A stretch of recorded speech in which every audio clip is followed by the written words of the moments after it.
This won't bother you if I just say Bill. Yeah, It will? yeah, it's fine. Oh, okay. I said, would it bother you? And you said, yeah. No. Oh, no, I meant, yeah, go ahead.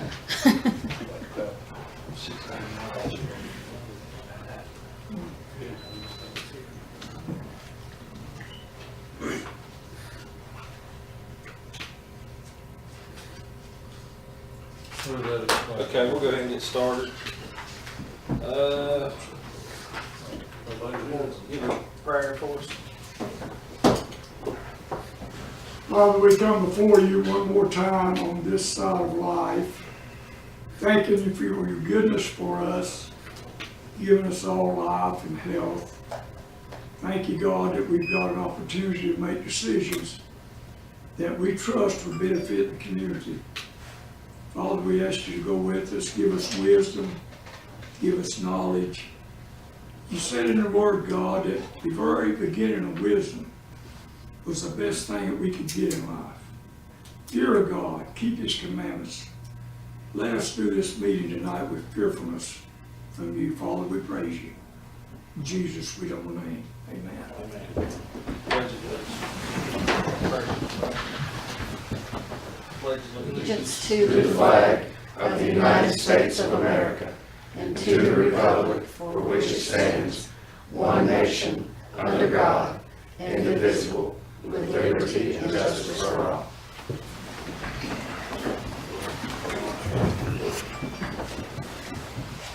Okay, remind everybody to turn their phones on silent, please. Let's get started. First is approval of minutes for the previous regular minutes. I make a motion to approve the minutes. Got a second? Second. Tim? Aye.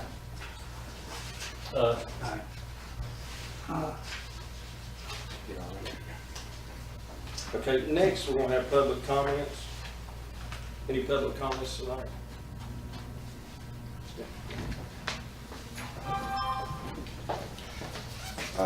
When as a councilman, I attempted to get an answer as to how long a certain restaurant was delinquent on meals tax and business licenses, and I was unable to get a definitive answer.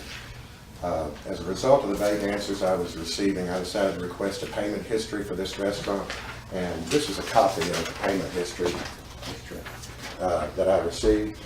I'll give everybody a copy so that you can kind of see what I'm speaking about.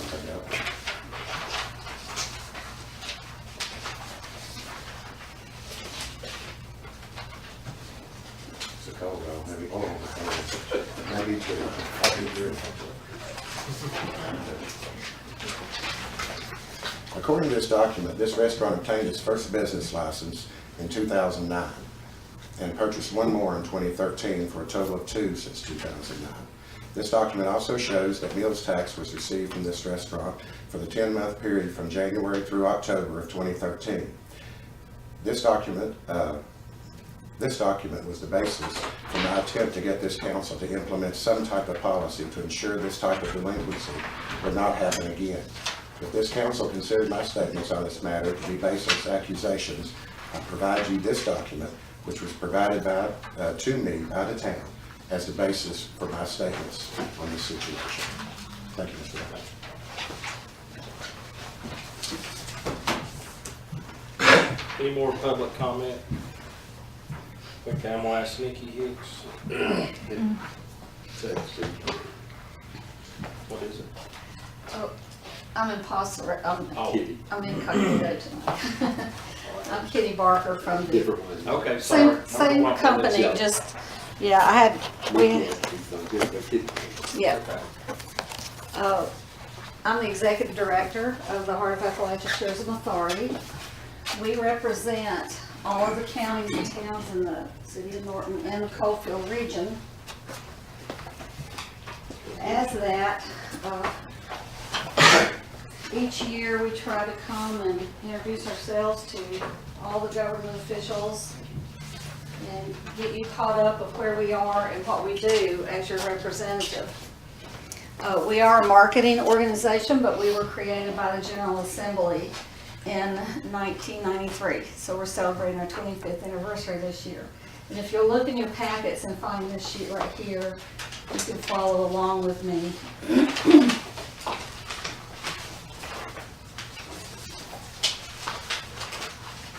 I'm gonna start on that second slide to the right. So our mission is to serve Lee, Scott, Russell, Wise, Dickinson, Buchanan, Tazewell, and the city of Norton. And we have discovered a long time ago that most of the tourists come into towns. They love downtowns, they want to visit downtowns, and we needed that partnership with the town, so we've expanded that. Our biggest push right now is to get a lot of people coming and spending the night. When they spend the night, they spend a lot of money, and that's our goal. Moving down to the third slide. This year, we are focusing on our 25th anniversary, a campaign called Crush Friday, a motorcycle campaign, an ATV and trail user campaign, and an outdoor recreation campaign. So how do we do all this? How do we pull all this together? I'm on that fourth slide on that page. We have two websites that we maintain. One's called the Heart of Appalachia website. The other one is a motorcycle website. We publish brochures. We attend trade shows. I purchase TV commercials across the nation. We have radio partners. We create videos, and we do press releases. So moving to the next page. Our 25th anniversary, this year our grant for $50,000, I have to spend $100,000 to get the $50,000. It's called a 2-to-1 grant. But through that, we're able to create new trip ideas for each of the counties, including all the localities. We've just launched a photo contest because we don't have enough good photography of the region. The same with videography. When I started in 2016, we had no video footage of any attraction or activity in the region. So I'm slowly getting all of that replaced. On the next slide, we are celebrating our 25th anniversary on November 10th at the Russell County Government Center. We need a central location that was big enough that we could have a big party. So it will be a fundraiser, and we're going to have auctions and opportunities for people to help us raise money. Crush Friday is a new campaign that Virginia Tourism has created. They discovered that many people have leftover vacation days at the end of the year. So we are working on weekend getaways, encouraging people to take Friday off and come on out to the mountains and enjoy our outdoor recreation and our other activities. So we're helping them plan their weekends. And we discovered a long time ago, people don't want to research forever on a website trying to figure out where to go. They like for you to just plan it for them. So we create trip ideas for them. First day, go here, eat here, sleep here. Second day, go there, sleep there. So it's a lot of work on us, but it's creating a selling point for us, and we're able to close the sale. And we're able to see people spending the night, which was difficult for our region because we weren't really known as a tourism destination. But when all the coal companies started closing down, we started losing industry, we started losing jobs. So tourism right now is helping us to buoy up the boat. So the Crush Fridays, we've asked our tourism partners, in this case, your Tazewell County tourism staff has supplied us with 3 to 5 weekend ideas for social media. If you have something like a festival that we could plan a whole weekend around, we would certainly love to learn about that. And we'll promote that for them. On page 3, Blue Ridge Outdoors is a very popular magazine, especially with the millennial generation, those people that love to get outdoors and hike and mountain bike, horseback riding. So we have partnered with Blue Ridge Outdoors, and we actually bought a whole page, and that allowed us to offer ads to our partners in the region for $500 for a quarter page. Usually it would cost $1,400, but because I bought it down, smaller entities, smaller towns were able to come in and partner with me.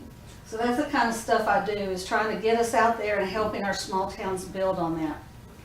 So what's new? And that's what tourists are always asking us. When I first started in 2016, a group of the marketing committee had already discovered that motorcycles were looking for places to ride. Now you have Back of the Dragon, and that was the only motorcycle route we had for a while. But as I've worked with the region, and these are all in your packet, we created a new motorcycle map with 14 routes for motorcycles to ride up into the mountains, down the valleys, back up into the mountains. And we're encouraging them to spend the night and ride a different route every day. And they love that idea. So I loop them back through towns. That's on purpose, because they need to go to towns, buy gas, buy food, visit. So that's a good example of what we do. I try to find ways to drive tours towards you. So on the back, we have turn-by-turn directions, which they love. And if you've ever driven on the back roads of this region, you can get lost pretty quick. And they don't like to drive on dirt, this particular group. So we actually drove every one of these routes, and we had Roadrunner magazine come down and ride them. And I included on this map the list of where to stay and where to eat. Again, forcing them into you, forcing them to your area. So this has been so incredibly successful. What we learned about motorcycle owners is they have money.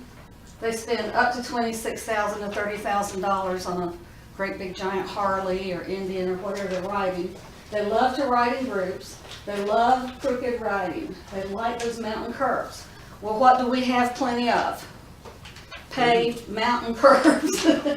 So we didn't have to build anything. We just had to create this map. So with the help of the folks at Roadrunner magazine, they did all the GPS coordinates for us. Those are on our website, and the motorcyclists can download those into their navigational tools on their motorcycles. A lot of these have very expensive navigational tools. If they don't have that, they can download each route with a map and turn-by-turn directions, and that fits in a little tank bag holder that they have in front of them. So we're getting really excited about this. It's worked out beautifully. We're starting to host a lot of bigger groups. Again, they spend the night, they spend money. They're the guys that like a really big steak, a couple of drinks, big desserts, and that's who we want. Eat, people, eat. So our next big project has been Spearhead Trails. Now Spearhead Trails first started on just making ATV trails, which required a lot of great big property from the coal and gas and forest groups. Now that they have finished those and they're just expanding them or maintaining them, they have started working on horseback trails, mountain biking trails, pump track mountain bike trails. They just finished one at the top of a mountain in Big Stone Gap. It's called what? Pump track. I didn't know what that was either. They have these special mountain bikes that, and the trail has a lot of modules or hills like skiing. And when you pump down on it, it springs back and helps you fly in the air when you hit that hump. Does that make sense? Yeah. Okay, I didn't know what that was either. But they started building that. They're working on hiking trails. So if you have a trail project they're great at building trails. So we created a partnership with Spearhead Trails. They said, we're good at constructing trails, but we're no good at marketing. So I do their marketing for them, and that way they can just concentrate on building engineering trails. So you'll see they're about to start on a new one from Scott County up to High Knob. They're improving one in Dickinson County. Lee County needs one. Wise County has one. So we're starting to get these trail systems built. If you have a project where you would like to connect a trail or increase a trail, now's a good time to do that. The same with the mountain biking and road biking. We have a Pennington Gap. Y'all know where that is? Yeah. Way over. Very small town. They decided to have a bicycle race, and they had over 100 bicyclists come just to ride on those roads. So that's an opportunity that, the little light bulb went off in my head. I'm like, we don't have to build anything, we just have to say, here's the route. So we're starting now to map all of those possible routes and map the mountain biking trails and the horse biking trails. And then on that next side, you see the paddling sports. Clinch River already has been mapped. The Clinch has excellent, and I think there's a map in there. This is the taste of the Clinch that we did. But if you look on your Clinch map, it's already has access points, and it tells you how many miles it is from one access point to the other access point. So if you're a mom and you got kids, you don't want to take a 8-hour kayak trip. So this tells you where all that is. So Spearhead Trails is now working on the Powell River and the Pound River to do these same kind of things, have access points so kayakers and canoers can get in and know where to get out. I kayak, but I'm not comfortable if I don't know where I'm getting out at. So, that's a whole new project. And then mapping all the hiking trails. Again, a tourist likes to know, how hard is this trail? How long is this trail? Am I gonna be climbing on my hands and knees, or can my kids do it? So that information's just not out there right now. So that's what we're working on this year. I've contracted with Rick Barton, you know him? Yes. And he's GPSing all the hiking trails, all the mountain biking trails this year. Next year we'll do horse and paddling. So just getting that mapping done is going to be crucial for us. And that includes the ascent and descent, so people will know what kind of elevation they're looking at. One of the big projects that we've been very involved in is the Clinch River Valley Initiative. They have a downtown program that, are y'all started in the downtown program? Okay. So after we started that, then they came to me and said, we want to really focus on all those mom and pop eateries, not McDonald's and Hardee's and Wendy's, but all of those local people who have that special talent. So we went and visited 55 or 56 eateries and put them on a map. And we now have a place on our website just for the Clinch. And we're getting ready to launch one called the Spirits of the Clinch that is focusing on breweries, wineries, and distillery. We have one distillery for moonshine in Lebanon right now. So there's lots of potential to get more people coming on the river, using the river as a destination. So on the bottom of page 4, I have made a contract with a drone pilot called Brad Deal.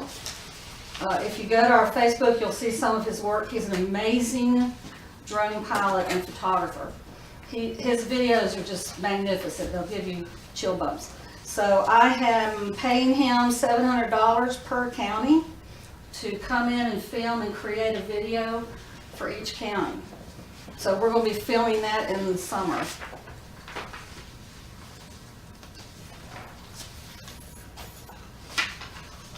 Okay, page 5. All right, so we have been buying commercials, and last year, and well, coming up this year, we will reach over 100 million households nationwide, and that's the kind of marketing I'm doing. We can't sit here and wait for visitors to come. We have to go out there and really showcase ourselves and be bigger, and not just do little postage stamp ads, but really reach for the stars. And that's my goal, is to introduce this region as a great tourism destination. Now, this coming up year, we are going to be offering more services to small towns, because a lot of our small towns are redefining themselves. They used to be a timber town or a coal town or some kind of town, and all their businesses were sitting empty. So we are working now on helping our leadership become a tourism destination town or a trail town. Pound wants to become the kayak center of the world. I said, that's fine. You gotta have water in your river though. So whatever you decide you want to be, we will help you define that. Our website is very popular, our Facebook posts are very popular.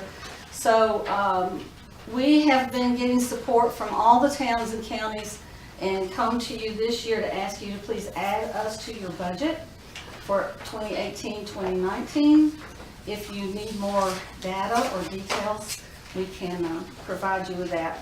Right now, our staff is made up of me as executive director, and I do a lot of grant writing because we do not have money that we used to have from the coal industry, and we have to make that deficit up.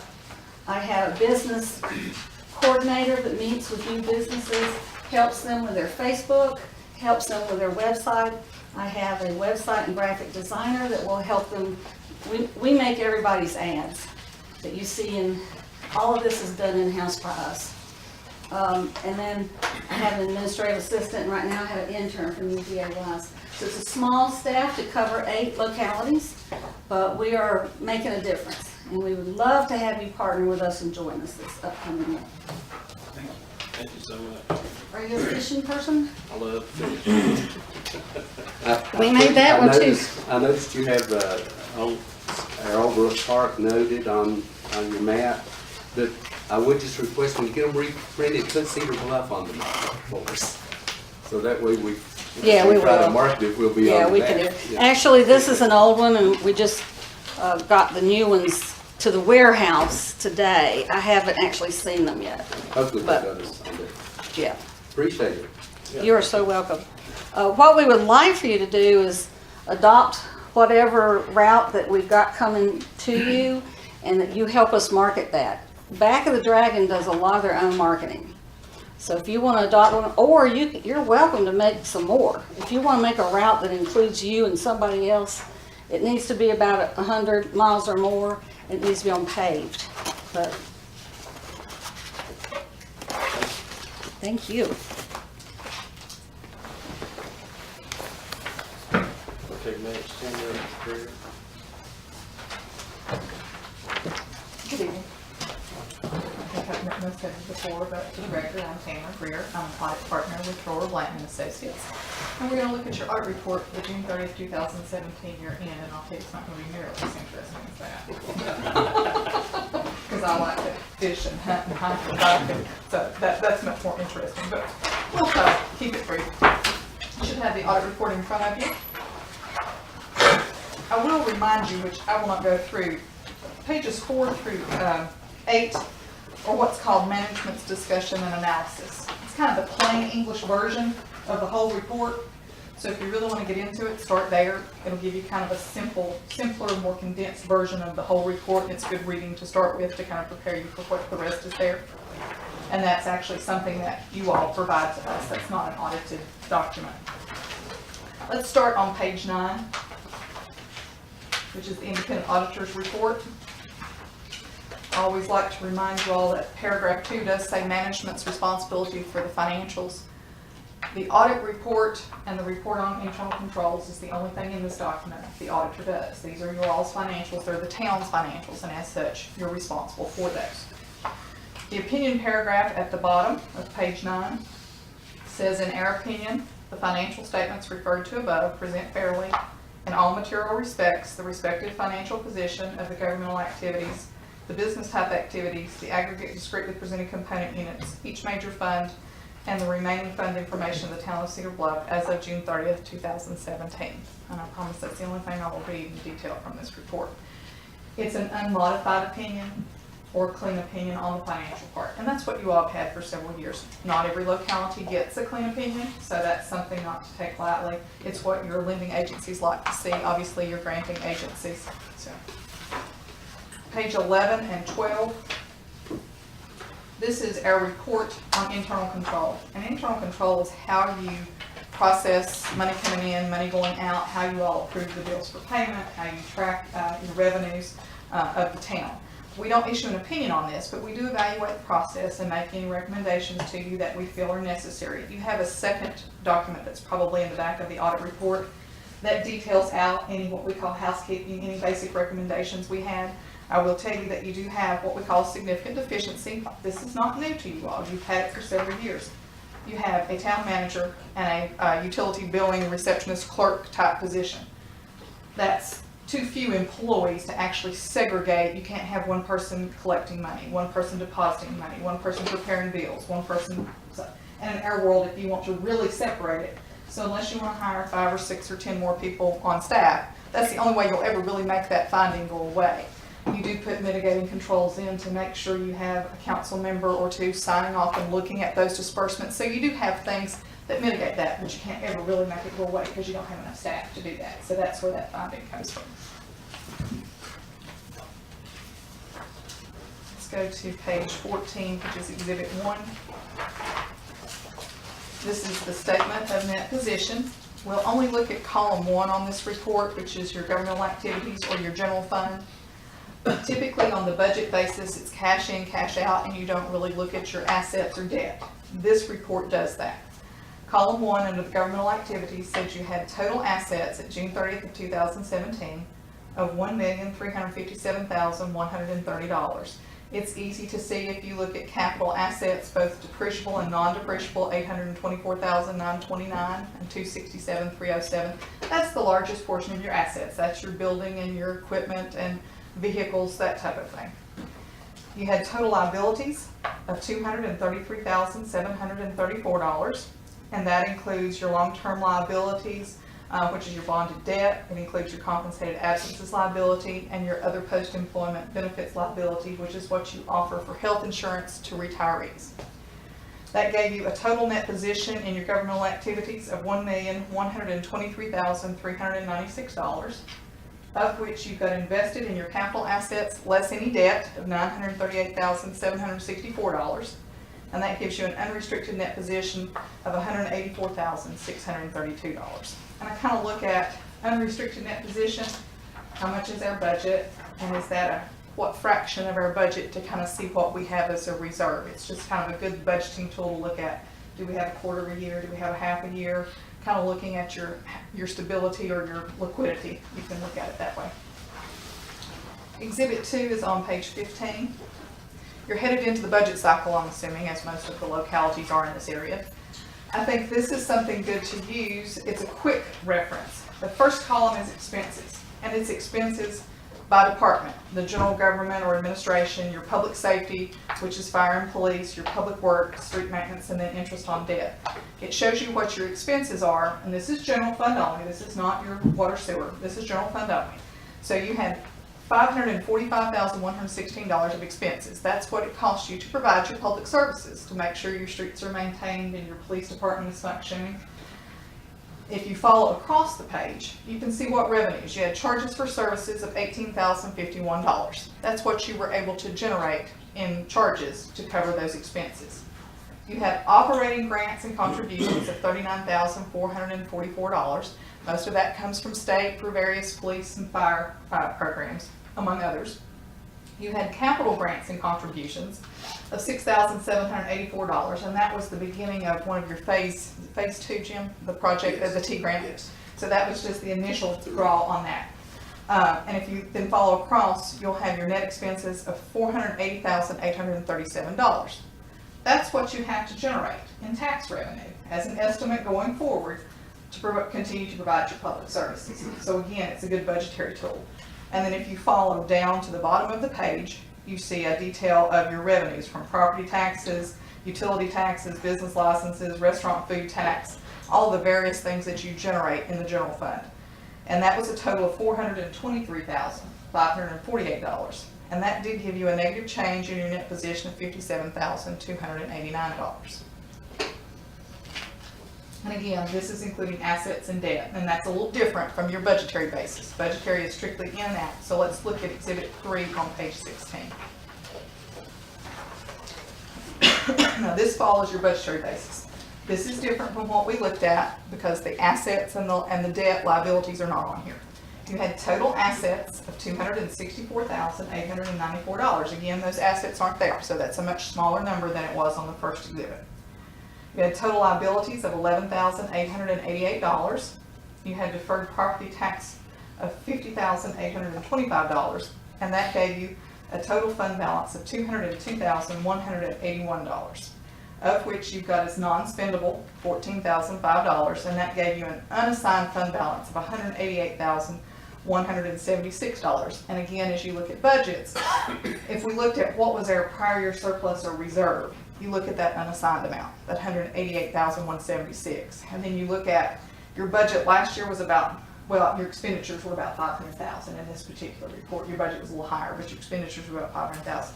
So you look at that unassigned fund balance and you go, okay, do we have 25% of what our normal expenditure budget is? That gives you an idea of what your reserves are and how to look. It's always a good idea to have 6 months to a year in that unassigned. That's always your goal. It's difficult in our area. We have challenges with our, from our revenue collections, our property taxes. We have a dwindling base, just as Kitty said, our economics have changed. But that is your goal as you're looking at what your reserves are and you're looking at budgets and expenditures and revenues. That's where you should be, or try to be, I should say. Exhibit 4, which is on page 17. You had total revenues, and this is cash in, cash out. This is how you budget. $490,567.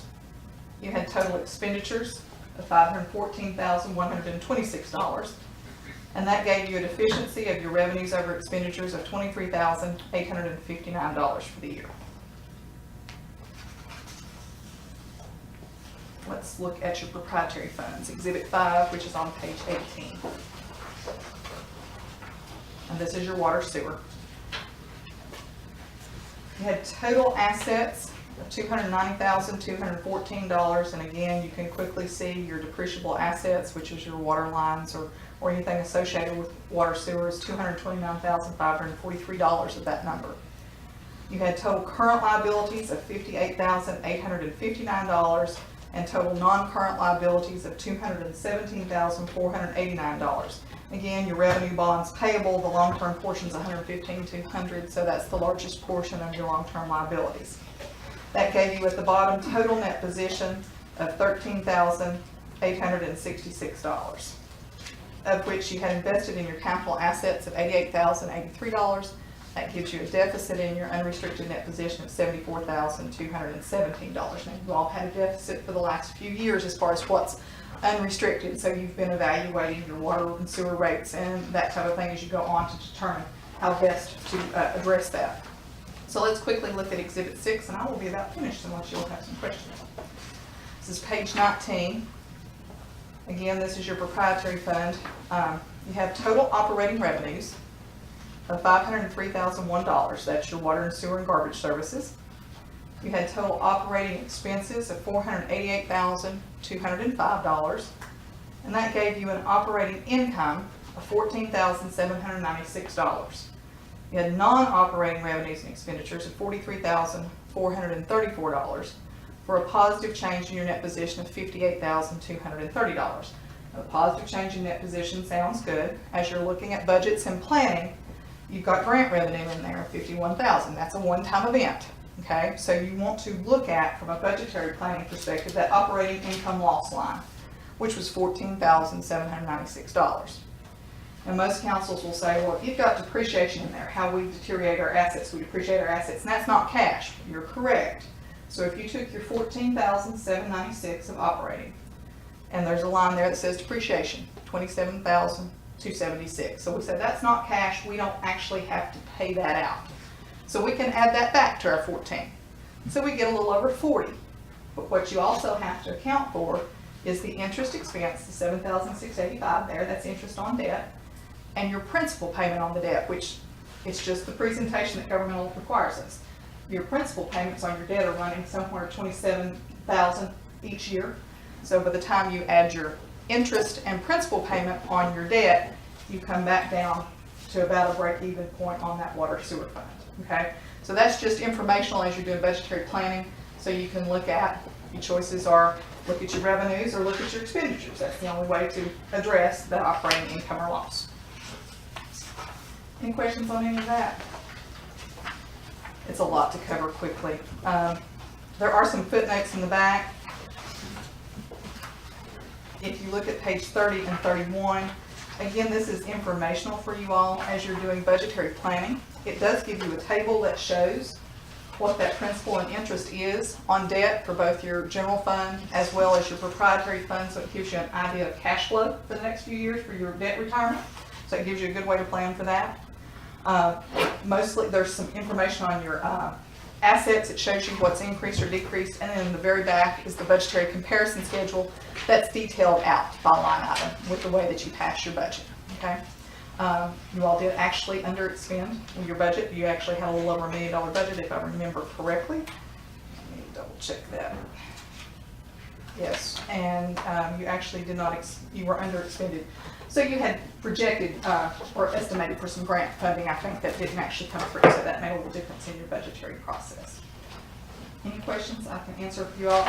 You have to have an audit, it's required. You've got grants, you've got loans, so that's required.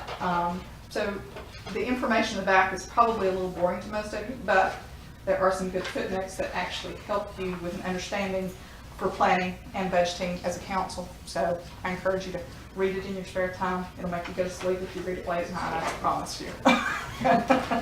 So, and we're always available, anytime, any questions. Our email, my cell phone number, my business cell phone number is on file with town manager's office.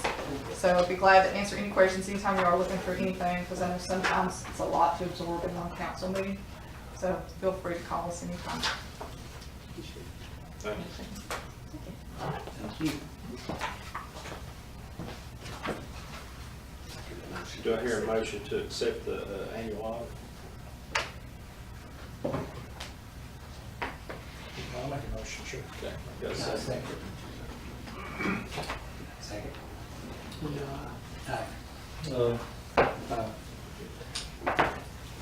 Thank you so much. Thank you. Okay, next is approval of bid to sell a 1996 Ford truck. Has everybody had a chance, I guess? Let me just review that. We had 5 bids. And our highest bids, we had a bid of $15,000, and we also had a bid of the highest stated bid plus $250, and Mr. Carney was going to review that for you.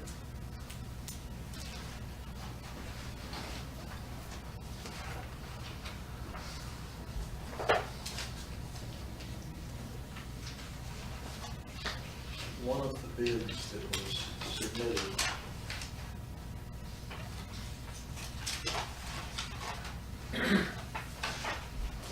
offered to pay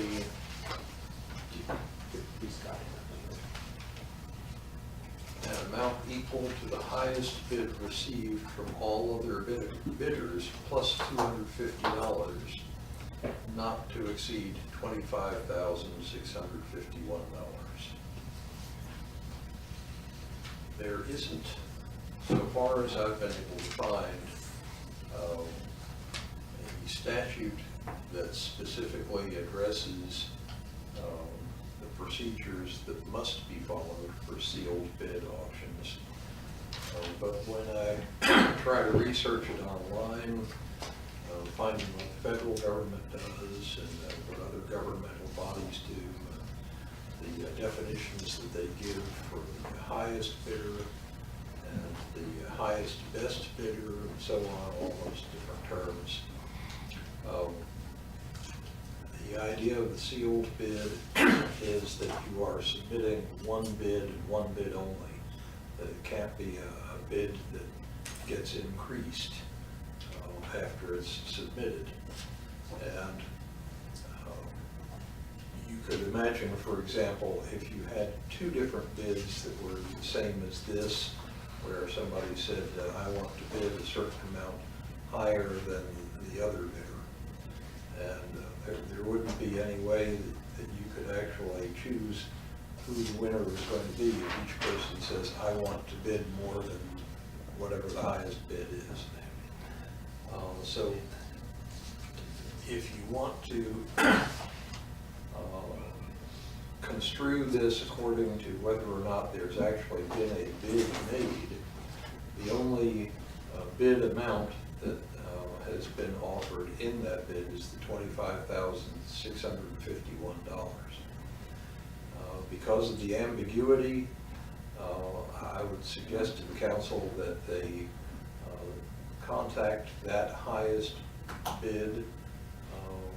submission and see whether the person is willing to pay the specific amount that they mentioned in the bid. And if the ambiguity is not resolved that way, then I think that you have a backup bid, which is what they call your highest best bid. And it can be awarded to that bidder.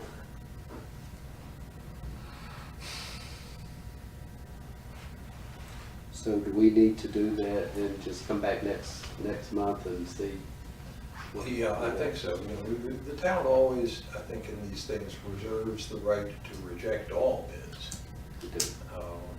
So in order to give the bid some validity instead of saying that it's void, because it does have a figure in it, not to exceed that certain amount.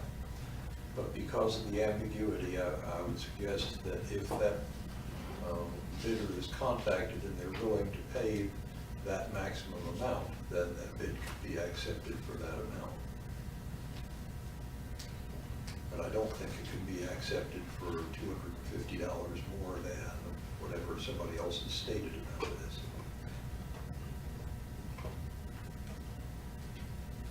Okay, I'll try to get that information and then just put it back on the agenda for next month. Make a motion to table that approval of the bid of sale 1996 Ford to April meeting. Do I hear a second?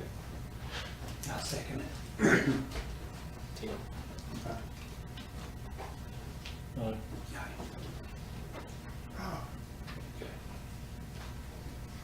Okay, next is the T-21 project. VDOT finally got us our agreement for the new phase of our T-21 project to sign. And we reviewed this project in detail with Hill Studio a couple months ago, but we just need authorization for me to sign the agreements with VDOT. Need a motion? I'll Yes. make that motion. Jim, sign. Got a second? I'll second it. Aye. Aye.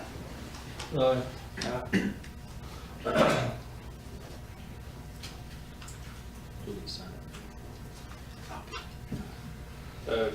Crossroads Engineering? Oh, thanks for looking good, thanks. Let's see, the update on the water and sewer projects. The water project's still moving forward. I know Rick's had a lot of maintenance items to deal with this winter, and still moving forward on wrapping up the water project. There's first two phases.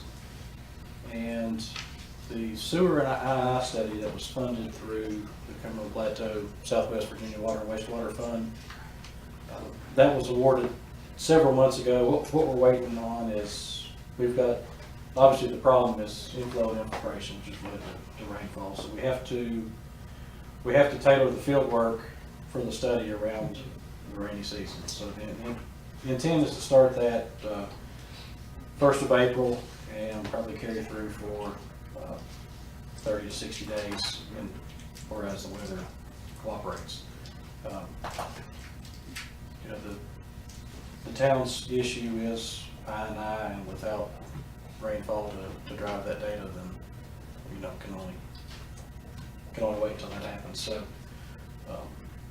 that's where we are with the water and sewer projects. And we've got Coalfields Water Development Fund has an application period open this fall. The Planning District Commission has their open submittals, and VDH is in, you know, each spring. So still opportunities to do new things, still things that need to be done. The water system is overall in pretty good shape. You know, there's no hydraulic issues. There's a constant fight with accountability, something that the water department deals with all the time. But the sewer system is really where the problem is now. It's a big expense. It's not, you're not facing the type of service outages that you do with water, but the expenditures are climbing up. And it's not only what the town does, but the way the service agreements and the costs are are dealt with on the regional facility, you're not just competing with yourself, you're competing with the other participants in that partnership.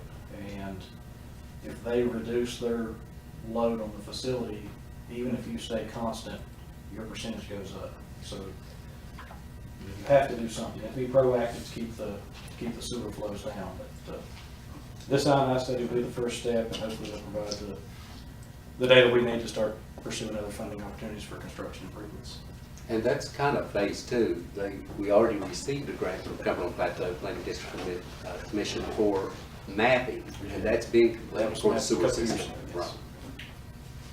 And we are ready, our man is ready to start on continuing that phase one of the VDH project as soon as weather permits, so. And like Farm Road and Right. one other small piece. Right. We've got to get some easements on the other part, but he's ready to start, I think, immediately on Farm Road. Any questions? Good. Thank you. Next is the town manager's report. I want to let you know that we received a small grant from Virginia Department of Fire Programs to purchase an additional or a new computer for the fire station.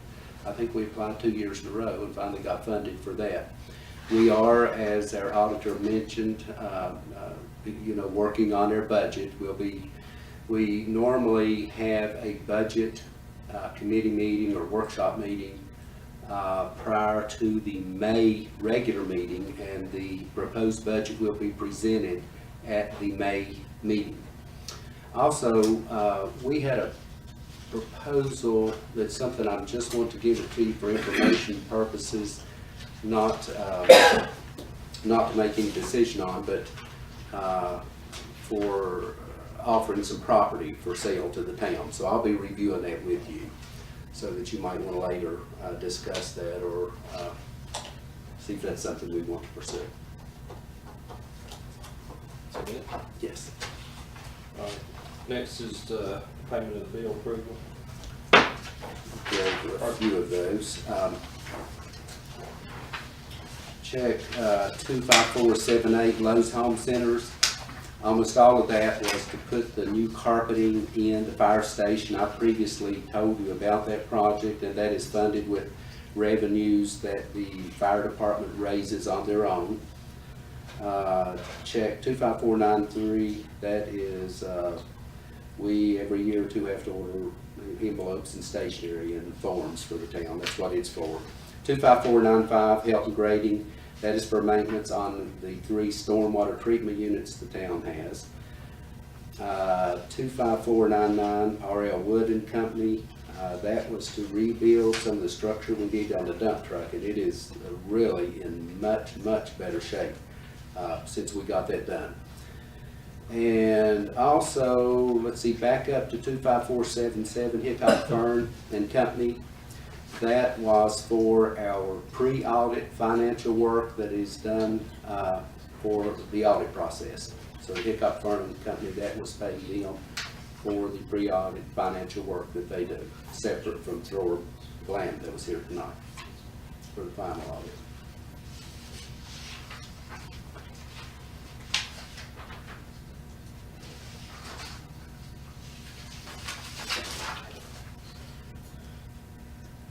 Do I hear a motion to approve the payment of the bills? I'll make that motion.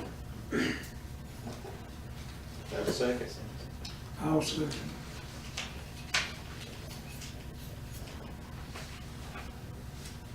I second. Aye. Do you have the town department reports, team? Just whatever you got. Kenny's talking about the police department. Had 6 arrests, 21 traffic stops, 8 summons, 13 warnings, answered 22 calls, and patrolled 3,544 miles. And there's nothing from the water department for utilities this month. Any unfinished business? Any new business? And do I have a motion to adjourn in closed session?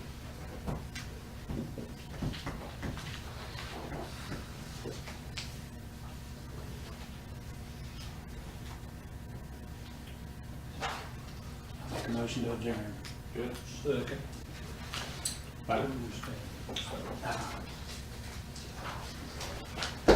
Braxton. Aye. Thank you. Did I say it or make a motion? Well, I mean, I better back my second up when I, this time. Ain't gonna look at it. I said, I ain't gonna make a half of it. Time my second.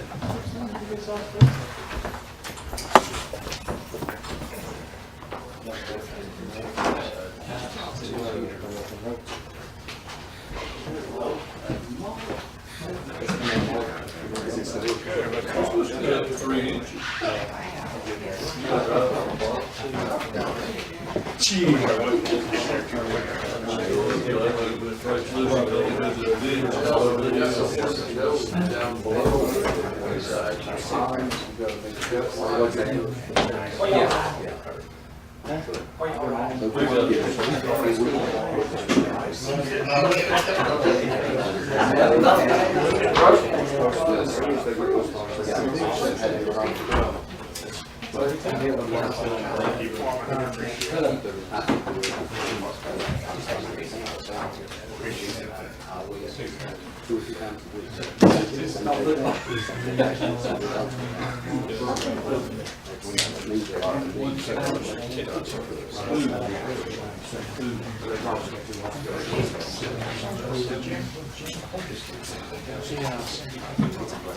Get your card. He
indicated there was an aging issues. You don't need it.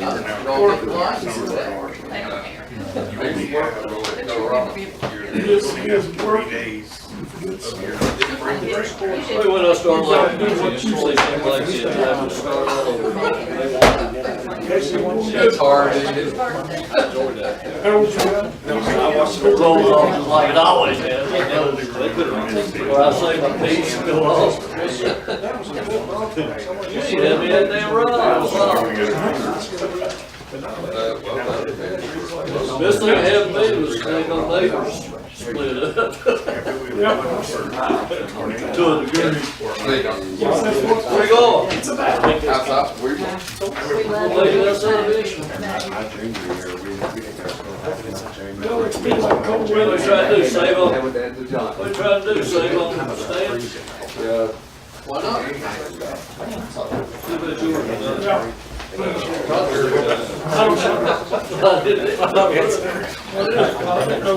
don't have options. Then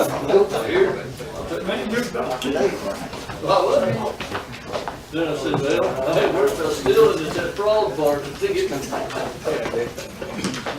Good night, people. Oh, my goodness.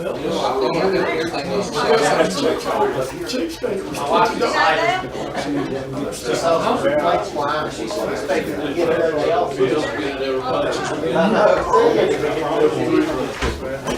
Lord, I'm hungry as I can be. You think gonna buy me a hamburger or a cheeseburger or anything else that's called a I burger? love people like that.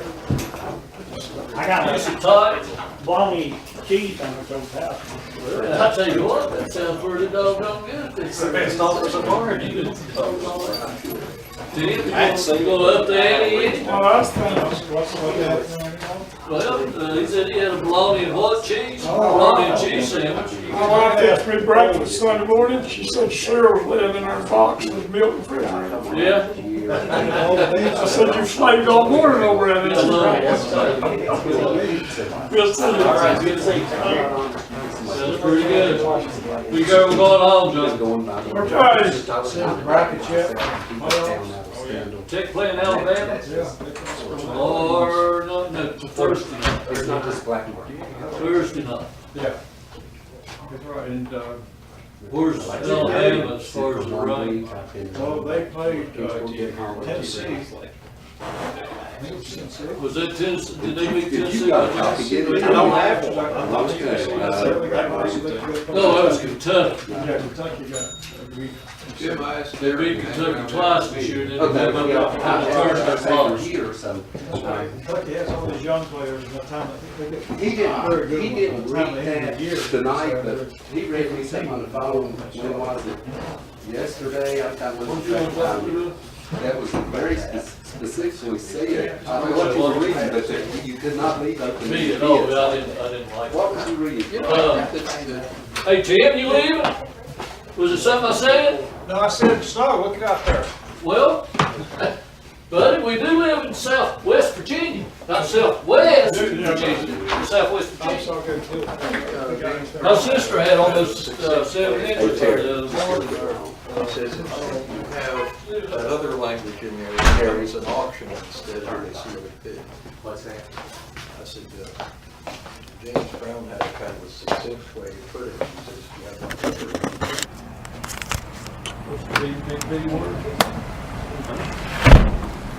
See you.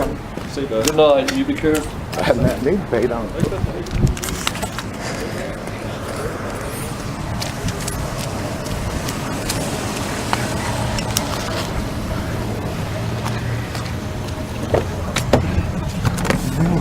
Recorded or not?